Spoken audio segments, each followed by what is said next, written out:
Hey, Dick. And just a second, Steve. Okay. Okay, we're on YouTube. We're live on YouTube now. So let me get pushed back up here. Okay, yeah. What was it, Steve? Just let me know. Yeah, I'm gonna wait a couple more minutes and then Sure. we'll get started. I don't know where everybody else is, but I think we had 12 or 13 registered on Zoom, and then I know a lot of people are going to be watching it on YouTube as well. So we'll see what happens. It should be on now. If you want to. Huh? You can get the YouTube app. Well, I just uploaded it now. That's why you can't see it. Try it now. See. In fact, I'm going to record it also on my computer so that I have another copy just in case.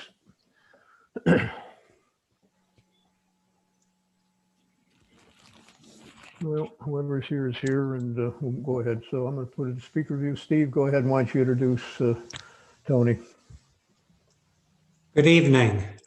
Reverend Tony Fisher is now into his 7th year serving the Unitarian Universalist congregation of Greater Naples. Tony was ordained into the Unitarian Universalist ministry in 2014 after a successful 35-year career.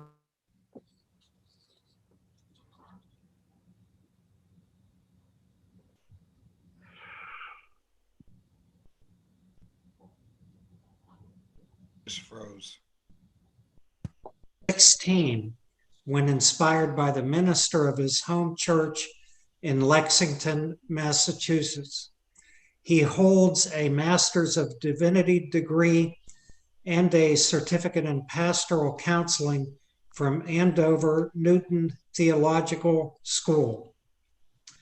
Tony also serves as a program leader for the Unitarian Universalist College of Social Justice, an organization whose mission is to help Unitarian Universalists deepen and sustain the work of social justice within their congregations and communities. Tony believes that faith is an action verb, that our deepest values call us to engage fully in building the world we dream. Tony and his wife, Ann, also an active Unitarian Universalist, live in North Naples with their cat, aptly named Moses. It is my honor and pleasure to welcome our friend, Reverend Tony Fisher, as our guest speaker tonight. Tony. Thank you, Steve, very much. I hope everybody can hear me all right. And I'm very grateful for the invitation to join you and be with you this Tuesday night. It's a pleasure and an honor always to be with the NJC and spend some time. So Barry Goldenberg talked about that the forum was a place where people could talk about anything they wanted to. And I have multiple subjects, but I think what he was interested in was a little bit of Unitarian Universalist history, maybe some background. What the heck is this place where you gather? What are its foundational tenets, if there are any, and how do we look backwards and how do we look forward? So that's my topic for tonight, and we'll have some time for questions at the end. I would love to sort of engage in a longer conversation along those lines if there are questions. So I'm going to start, if you don't mind, by lighting a chalice.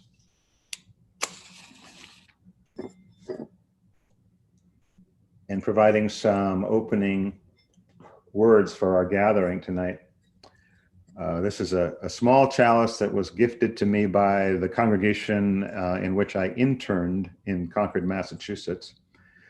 A chalice, well, I'll talk about that in a second. Our words in lighting the chalice. A chalice is lit in our midst, is a symbol of our liberal faith, a liberal faith based on the foundations of freedom, reason, and welcome, a faith sustained by acts of kindness and justice, a faith that envisions a world flourishing with equality for all people, a faith that demands the living out of goodness, a faith that requires thoughtfulness, a faith of wholeness. The tiny flame we just lit is a symbol of the spark of all this within each one of us. And so with that, I welcome you again. Our chalice symbol came fairly late in our history, and we'll talk about the history in a second. But in the late 1930s, as the world was obviously preparing for war and with concern about what was happening in Germany with the Nazi regime, the Unitarian organization decided that they wanted to send folks to Europe to help in moving folks across borders and figuring out how we could be of service to people fleeing the Nazi regime, Jews and Unitarians alike, because Unitarians were also targeted by the Nazi regime. So in creating that organization, the Unitarian Service Committee, they decided that they needed to have a symbol that represented a sense of welcome, a sense of history, a sense of security, and the chalice was the symbol that was chosen, the flame of humanity, the flame of justice being important, but all that, also the container, the chalice itself, a symbol that goes back in history and through many different meanderings in terms of different religious traditions. So they created this symbol for this organization, and it wasn't intended to be the symbol of the Unitarian Association. But over the course of the decades following the war, and especially into the 50s and 60s, the chalice began to show up in some of our religious education programs as children heard the story and wanted to light a chalice in their classrooms. And so it grew from that, from an inclusion into classroom life in our religious education programs, and began to be introduced into our worship services here and there. And it basically continued to spread, where now I would say just about every congregation begins their service with the chalice lighting.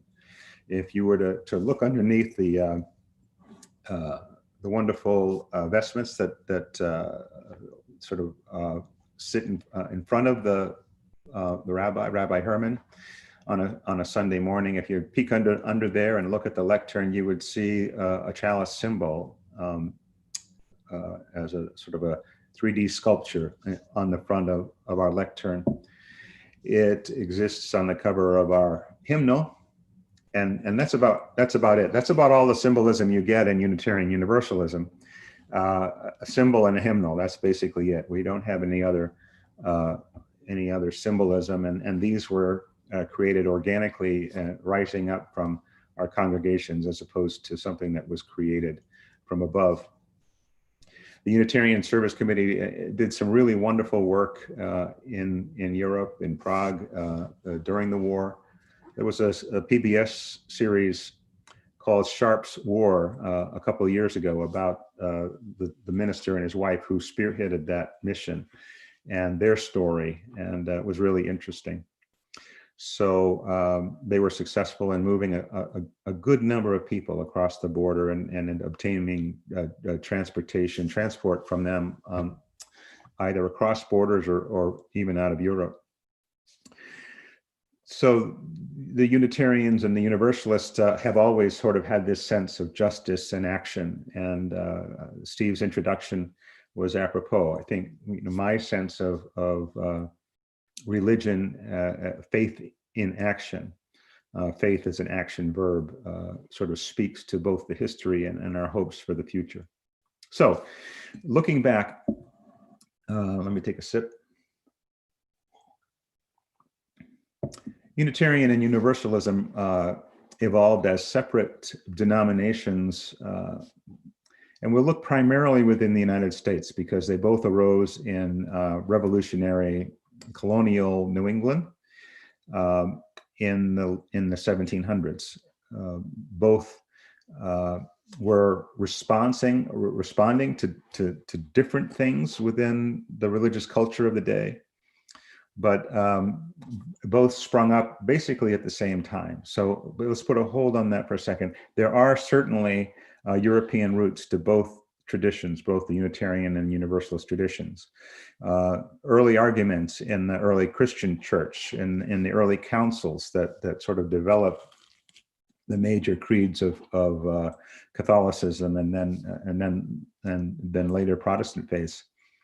Some of those early conversations in those councils involved the nature of God, and also sort of the nature of humanity and where we ended up, and that whole sort of sense of hierarchy of heaven and hell. Not so much a hierarchy as a duality, but there's early conversations, there were people arguing for the sense of articulating a unified God, a single God, and not so much the Trinity that sort of evolved in those conversations. And there were also people speaking to a universal spirit that ultimately all people would be welcomed eventually into God's love after death, whether they needed to spend time in purgatory or not. So the positions of Unitarian and Universalism were articulated very early in the Christian traditions.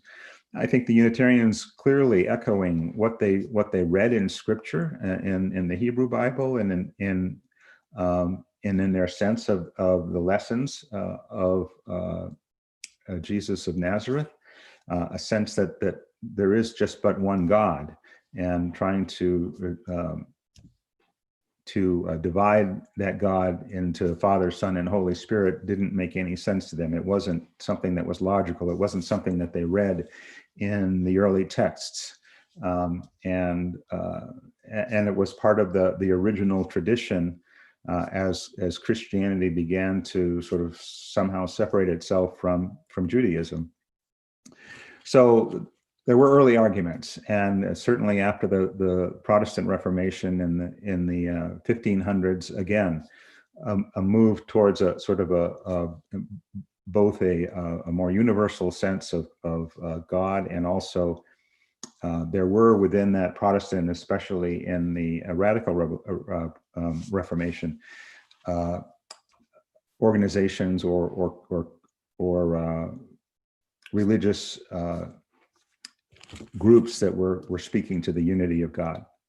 So with that history, though, in colonial New England, what was happening is that there were some significant thinkers influenced by the Enlightenment thinking and critical thinking, and the use of the power of human reason, and sort of looking closely. There was the sort of in Europe, and especially in Germany, a much closer look at Scripture and what was actually there, as opposed to just taking for granted what the church was teaching, and trying to be logical about that review of Scripture. And so in New England, a real sense that within the standing order of churches, which was Calvinist, Puritan Calvinist, fairly strict, with a sense of that there were an elect group of people who would end up in heaven, and then the rest of the folks would not. And those elect were predetermined by God. There was a refutation of that, a sense that how could that be? It's not in Scripture.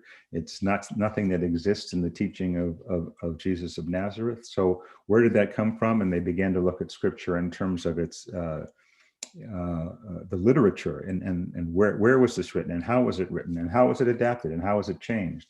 So a real critical look at Scripture. So within the Calvinist sort of environment in New England, in colonial New England, there had been an uprising of a much more evangelical and emotional, the Great Awakening, emotional response to religion, and really pushing back on reason. And as a result of that, both the Unitarian and the Universalist groups began to think and break off. The Unitarians articulating clearly that they believed in the value of human reason and in critical thinking. And in doing so, broke from the Trinitarian approach by saying, we believe in one God, and therefore Jesus Christ was not a part of God, but a human being in an almost perfect form. We believe in the sense of reason and the power of human faculties, God-given faculties to work through this life that we are given and make our own determinations. And those were huge steps in that time, away from a very powerful religious base in New England that existed because that's what how New England was settled by a Puritan immigration from Europe. So breaking from that was significant. It happened in the late 17 and early 1800s. Many of the early sort of proto-Unitarian ministers were also ministers who were fomenting revolution. Jonathan Mayhew and Josiah Quincy from the pulpit, speaking harshly against the British rule. And their words were heard by the early Unitarian presidents of the United States, John Adams and John Quincy Adams. Thomas Jefferson never was an actual, church-going Unitarian, but one of the things that Jefferson said in thinking about religion was that he firmly believed that by the end of his life, just about every person in the United States, what do you think he would have said is every young man, but we've moved beyond that, would be a Unitarian, simply because it was a movement that did speak to sort of freedom and tolerance, the kind of and reason, the sort of the core values that we think of as when we think about the founding fathers and the development of the Constitution. So those are the Unitarians. They broke and they sort of planted their flag in the ground and took off from there. Well, so hold that bookmark. Universalists, slightly different.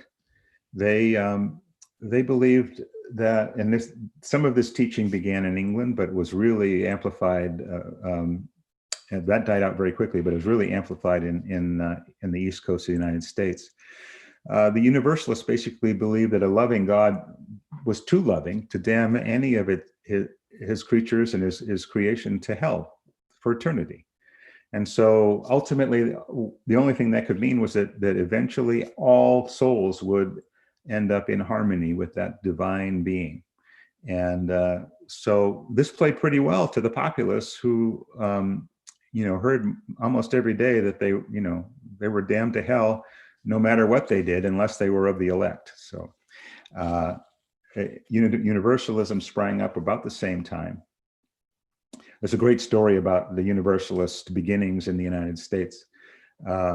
John Murray, who was an Englishman who had fallen under the influence of a Universalist preacher in England, had to escape England for multiple reasons, part of which was because preaching Universalism was not looked at favorably, but he also had a few personal issues.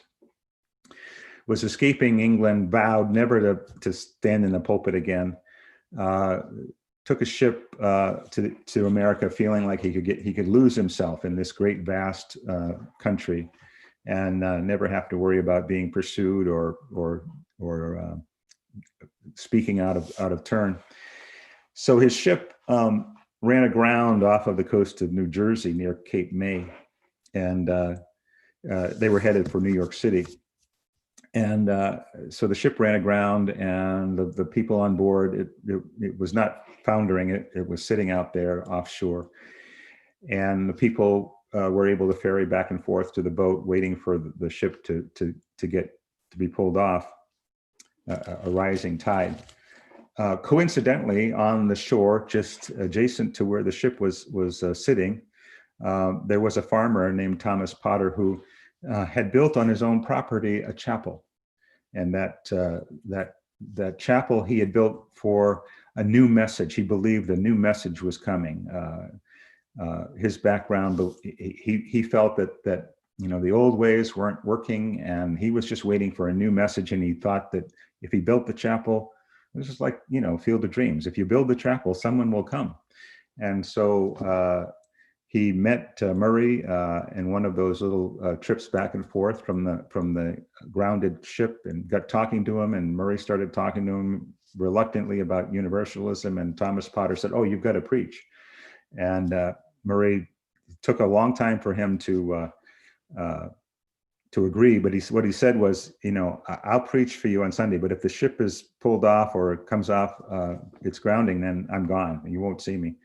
Well, the ship didn't get pulled off, and so Murray preached in that service. He himself sort of recaught the fire and started preaching all the way up the coast to New England, and preaching that universal message, and it really took off. So those are sort of the beginnings of those both religions. Universalism tended to hold on to its Christian roots a lot longer, a real sense of the importance of Jesus Christ in the worship, and in that universal that God. Both Unitarian and Universalism were toying with the other perspectives as well at the same time, but Universalists were very Christian in their sense. They were more rural folk. The learned people in the cities, were more thinking about the rational approach to religion, and the Universalists were really thinking about love, the universal love, and that love of God that they needed to exhibit in their lives. So as we move forward, hold on to the fact that the Universalists are not evolving as fast, but boy, the Unitarians, as soon as they sort of planted that first flag in the ground, up popped the Transcendentalist, Ralph Waldo Emerson and Henry David Thoreau and Margaret Fuller, beginning to question even the stodginess of the Unitarian authority, and already questioning, what the definition of God would be. And Emerson with his sort of single eye of looking at nature and finding God everywhere in nature, and Thoreau's wonderful writings about how God moves through nature. Margaret Fuller spoke clearly about sort of human freedom and the importance of sort of thinking more in terms of how religion applies to every person, including women, and pushing that message as well. So the Transcendentalists were really challenging the stodginess of Unitarian stronghold, which really had taken to be a stronghold in the early 1800s, especially in Eastern Massachusetts, where it started. And about that same time, the 30s, 40s, 1830s, 40s, and 50s, the church's hold on the town polity, governance, the government, lost hold. Massachusetts was basically a theocracy for a long time, Calvinist Puritan theocracy, and starting about the early quarter of the 1800s, that hold was lost. The taxes didn't all go to the church or the minister. The minister wasn't paid by the town's taxes. And you began to see a little bit more opening up of religious freedom, a little bit, but still not a lot. Unitarians continued to question authority, question dogma, which we didn't have, and I'll get to that in a sec. But begin to sort of continually question, all right, where are we? Who are we? Where do we go from here? And so throughout the course of the 1800s, you had the free religious thinkers who began to question the sort of the strong Christian base of the New England Unitarians still, even though the Transcendentalists had already sort of set the stage for that. And throughout the course of the 1800s, a continual liberalizing of the Unitarian faith. And when we talk about liberal religion, what we're not talking about liberal politics, although you look at Unitarian Universalists today, you think, you know, they're got to be all liberal politically, but that's not necessarily the case. Liberal religion is really just an openness to new possibilities and new ideas and incorporating new truths as they are revealed. So as you know, the origin of the species was written in the 1800s, and people started to understand a little bit more about that story and maybe the human evolution story, beginning to believe in that, then obviously religious thought needed to change. And that continued into the early 1900s with the humanist movement and this sense of a more human-centric approach to religion, and really the point that, you know, we're the people we've been waiting for. We're it. We need to develop a spirituality, a theology that will carry us through all the trials and tribulations that we've created ourselves. So. And at about this time, the Universalists begin to catch up in terms of incorporating that humanist approach, a sense of, so the Universalists began really to talk more or less about universality of God's love, but the universality of love itself and our need to articulate that out in the world. The denominations started to talk about getting together in the early 1900s, and it took almost a third of a century to actually make that happen. It happened first in the national youth organizations decided to merge before the national religious associations. But in 1961, the two denominations merged. But basically the Unitarians, who had both at that point money and numbers, sort of held sway in that transition. So moving into the 1960s, still holding on strongly to a mostly, I would say, religious humanist perspective, with some Christian undertones. I think I grew up in a congregation in the 50s and 60s where we still said, as an affirmation, not as a creed, we believe in God, we believe in the brotherhood of man, the leadership of Jesus, salvation by character and faith. So there's no election, you get to heaven by character and your actions, and the unlimited possibilities that are the birthright of every human soul. I remember that still from those days. Still Christian overtones, and those things aren't said anymore.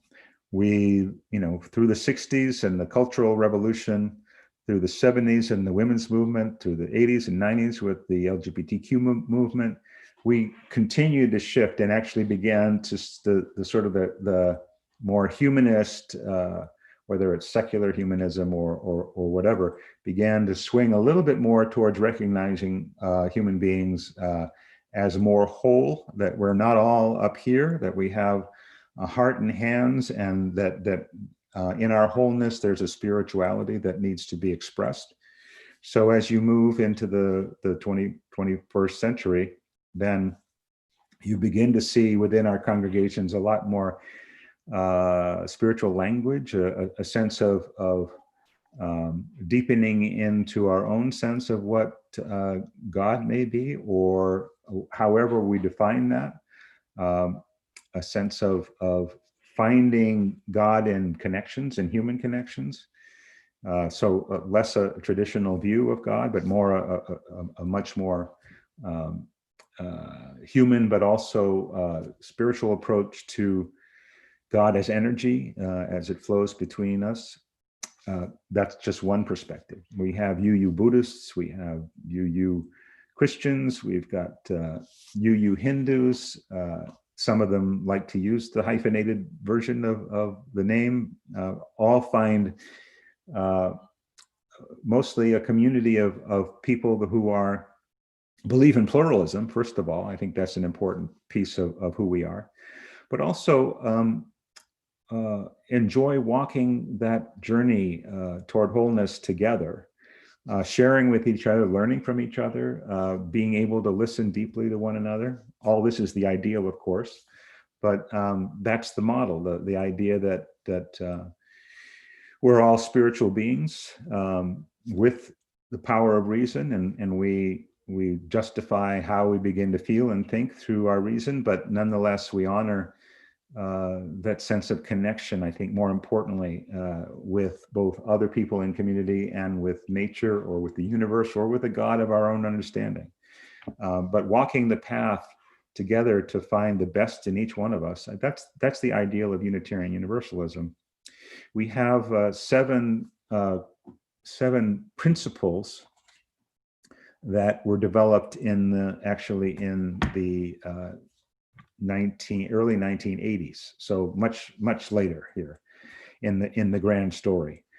They were developed at the impetus of a women in religion movement who looked at our early denominational or movement documents and noted a lack of or a presence of gender specific language that didn't work. That didn't speak to them in a number of different ways, both emotionally, spiritually, and intellectually. And so the women in religion movement first pushed and won an important resolution recognizing the place of women in religion. Further sort of recognizing the power of women in the pulpit and honoring that and calling the association to change any structures that existed to allow women greater access to the pulpit. That was their initial, but then looking at the sort of the overall denominational documents, they looked at the bylaws and the affirmations that were spoken, and they decided that they needed some work. So the ultimate result was through the democratic process at our national general assemblies over a number of years and through our congregations, we developed these 7 principles, which are a part of our national covenantal language. Let me read those first and we'll talk about covenant next, and then I'll be open for questions. So the 7 principles, again, were debated, reworded multiple times. They're basically principles by committee, but I think as such, they have some power. And I see them as aspirational guidelines. I don't see them as a creed. They're not a creed. We don't say them in church every Sunday or even very often, but they're there for us to refer to. So our 7 core principles, ethical principles, say that we affirm and promote the inherent worth and dignity of every person, that we promote justice, equity, and compassion in human relations, that we accept one another and encourage each other in our spiritual growth in the congregation. So that's that sort of sense of talking about our beliefs and learning and growing from that conversation. 4th is the free and responsible search for truth and meaning. A lot of people say, well, can Unitarian Universalists believe whatever they want? Well, if you look at that word responsible, first of all, you have to be responsible to a set of principles. Not that they're applied strictly, but you have to understand this is the nature of what we're trying to do, and therefore there are definitely things that you can't believe and find yourself a home within a Unitarian Universalist congregation. And the things you can believe are a lot broader than other people think. We are not all atheists or agnostics. There's a full range of religious beliefs within our congregations. So for full and responsible search for truth and meaning. Their 5th principle is the right of conscience and the use of the democratic process in our congregations and in society at large. So we believe in that individual possibility of finding truth, but in community.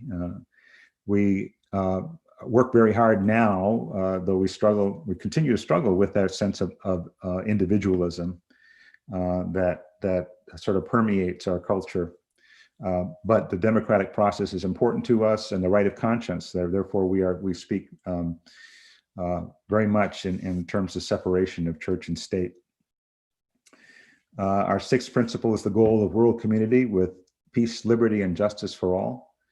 And our seventh is what I think is the core principle, because I think all the others can sort of evolve from that, is the respect for the interdependent web of all existence, of which we are but a part. So those are the seven principles. They are a small piece of our the prelude to our bylaws, which are covenantal in language. So we are not a creedal faith. Nobody has to state what they believe. We love to share, but there are no creeds to which you have to subscribe in order to be a member of this congregation or any UU congregation. But we are a covenantal tradition that comes from way back in our Calvinist history. Those early New England churches were covenantal in nature. They didn't feel like they had to have a creed. Of course, they all basically believed the same thing. But they did have to have a covenant, which sort of bound them together. And some of those early church covenants were very powerful in terms of binding us together in love. The covenant that these principles are a part of are definitely have that sort of that language. We, the member congregations of the Unitarian Universalist Association, covenant to affirm and promote those seven principles. And grateful for the religious pluralism which enriches and ennobles our faith, we are inspired to deepen our understanding. And as free congregations, we enter into this covenant, promising to one another our mutual trust and support. So within our congregations, we offer each other mutual trust and support. Within our congregations across the country, we offer mutual trust and support.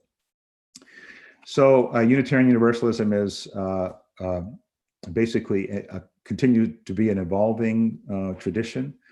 It's a living tradition, and we like to say, and we struggle with the same things everybody else is doing. Often we struggle with those things almost too much out in the open. We've just gone through a number of years where we are struggling with the sense of our national and local organizations having a sort of continuing to hold a patriarchal bent, and which means that we are not as open and diverse as we think we are, and working now hard on being a more anti-racist organization, a more open organization. We've been open to the LGBT community since the 80s and 90s, but if you come into a UU congregation, you see a lot of across the country, even there's great diversity in some congregations, but in many you see an older white population, and part of that is the way we're structured, and we need to look at those structures carefully to see how we can meet the wider need, because we think we have a pretty good message. So that's the presentation. I'm interested in questions, and I can add in a little bit to fill out the hour, but I'm hoping that there are some questions I can respond to. Well, I have one. This is Charles. Are there any particular rituals or holidays for the UU? We're good at appropriating, Charles. We, because of our Christian background, we do tend to honor those holidays, although Easter's a real conundrum for us, because we no longer, even early on, didn't believe in the resurrection. So how do you hold a theology that speaks to the resurrection and the rituals involved in that if you don't believe in Christ's resurrection? So we honor those holidays. We've tried to adapt them in ways that are meaningful. There's a what's the right word?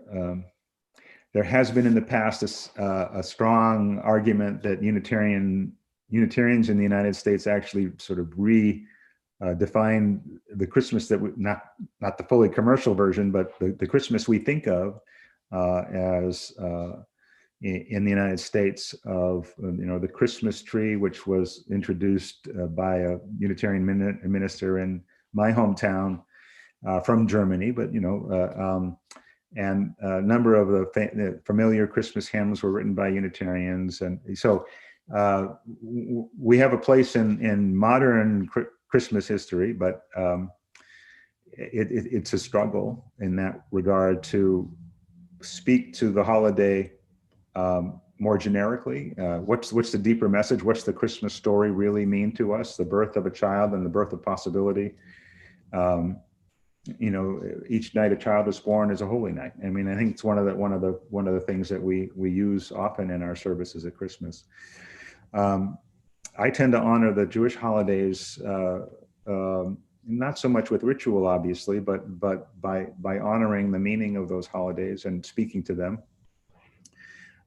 We talk a lot about Buddhism because we have a number of people who sort of lean toward the American Buddhism, meditation and mindfulness. So we speak to that a lot, while still keeping ourselves open to possibilities. So these are part of the pluralistic worldview, and we honor, try not to appropriate inappropriately material, song, when it's not our place to do that. But certainly, one of our sources, which I haven't talked about, is the wisdom of the world's religions, which teach us about the power of love. So there's so much wisdom in world religion, Judaism, Christianity, Hinduism, Buddhism, and others. And especially these days, we need to think carefully about the wisdom of earth-based traditions, the indigenous spirituality that binds us more closely to the earth and its rhythms. So, so it's always an interesting creative effort, Charles. But I think we do that fairly well. But I also recognize that one of the things that holds people to a temple or a synagogue, the Jewish tradition, are those rituals. And I think and we also hear that from, we have a large number of former Catholics in our congregation. We hear that as well, that what they miss is the bells and the whistles, and there's something powerful in ritual based and repetition and unison speaking. And we don't do a lot of that. So our services have tended to be a little bit more cerebral, which I try to move away from. But we're speaking to a group of people who tend to be that. So, so in terms of our sources, and so you brought that up, we identify a number. I won't even go through them. We identify a number of sources from which we draw truth, and in fact, the whole universe is a potential source of new truth. But we identify the world religions. We identify separately our Judeo-Christian heritage that we hold dear. Words and deeds of prophetic women and men throughout history who have taught us the prophetic power of love and hope. We honor as I said, the spiritual traditions of earth-based spiritualities, indigenous people. We honor the teachings of science and what that brings to us. So for many of our congregants, that's first and foremost. And I'm sure there's something else in there that I'm forgetting, but any other questions? Yeah, Tony, I had a question, or maybe an observation and a question. It seems to me that based on what you were saying, the Unitarian Universalist faith is more aspirational than doctrinal or dogma based. Absolutely. So how do you then translate that into action for your members, or how do they translate it into action? I know you have a strong social justice component of your church. And I know you're involved in many community activities. But you don't have that driving force of dogma or doctrine. You have aspiration. And it's a little harder to focus the troops, so to speak. Right. Absolutely, Steve. I think you hit. I think one of our struggles. Historically, when I talk about the words and deeds of prophetic women and men, we talk about our history in the abolition movement and before and during the Civil War and our response in terms of loving compassion and many folks within the Unitarian and Universalist ranks basically flooding, not necessarily to fight, but to serve as caregivers, nurses, in creating safe public works and health situations of greater health because people were dying because of the lack of that.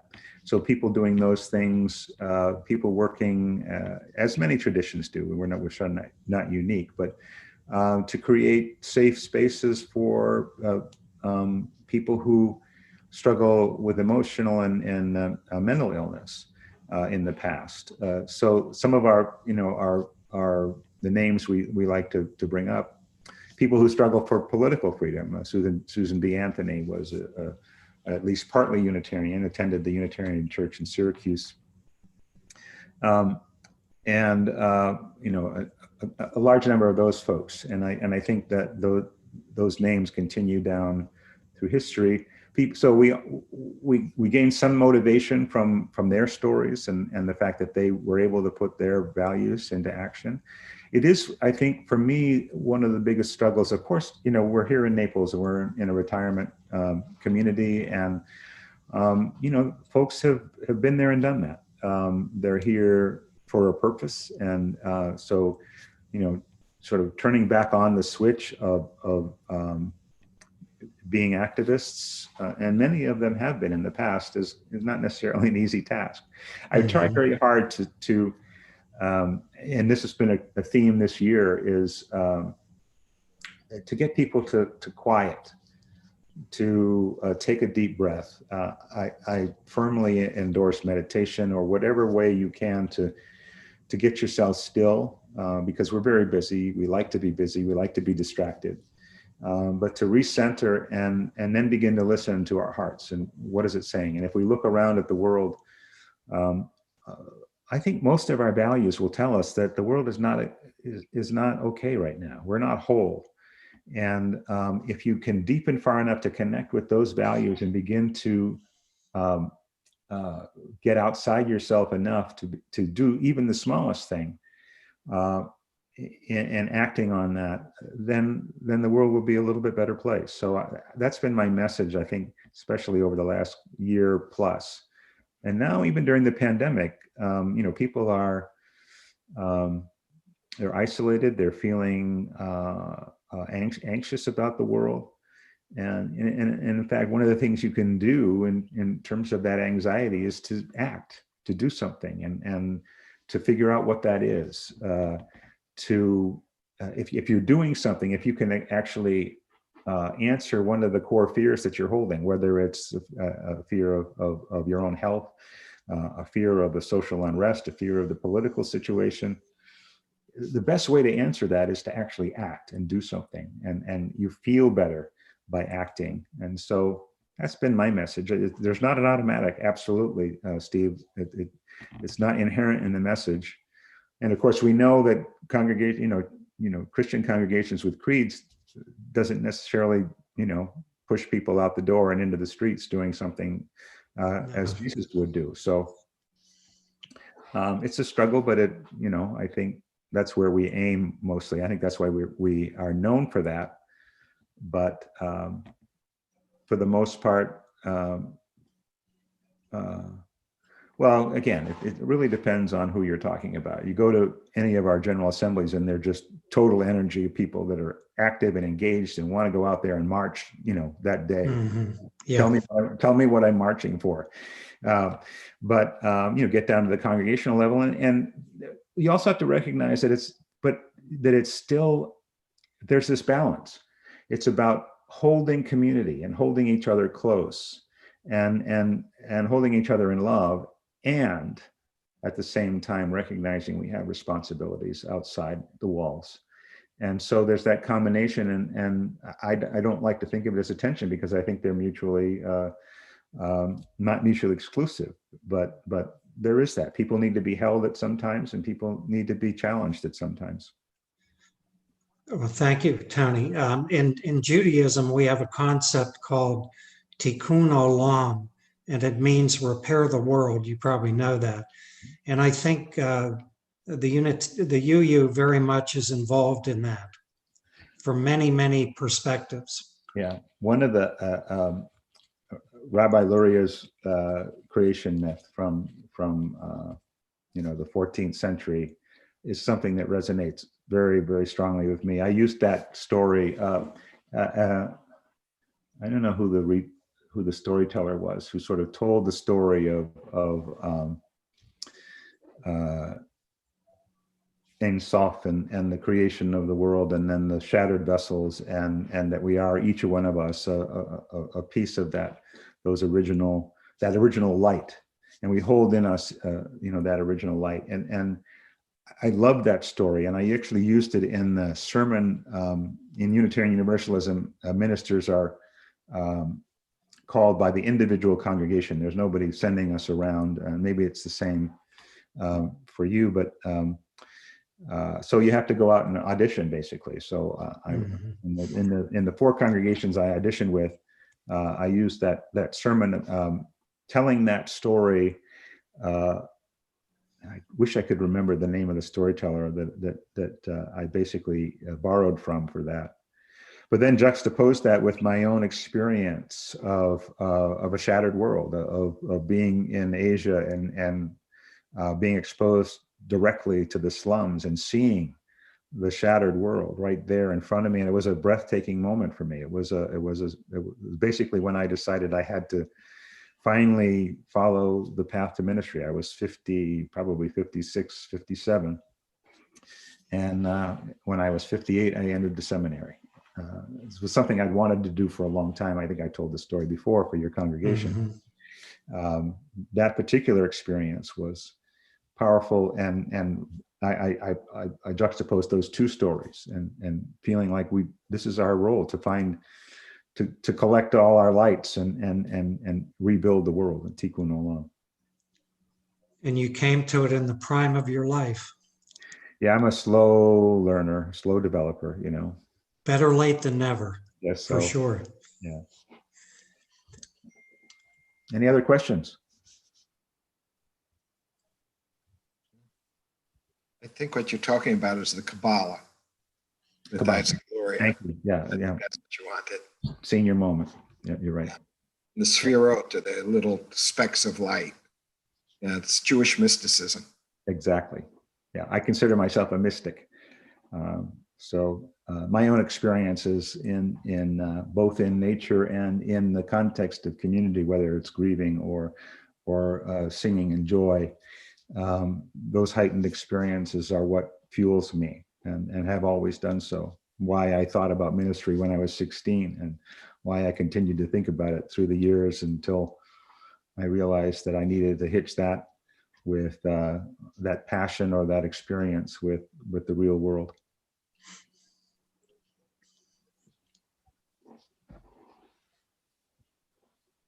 Well, gosh, I can't believe it's 7:58. All right, I guess I can talk longer than I thought I could.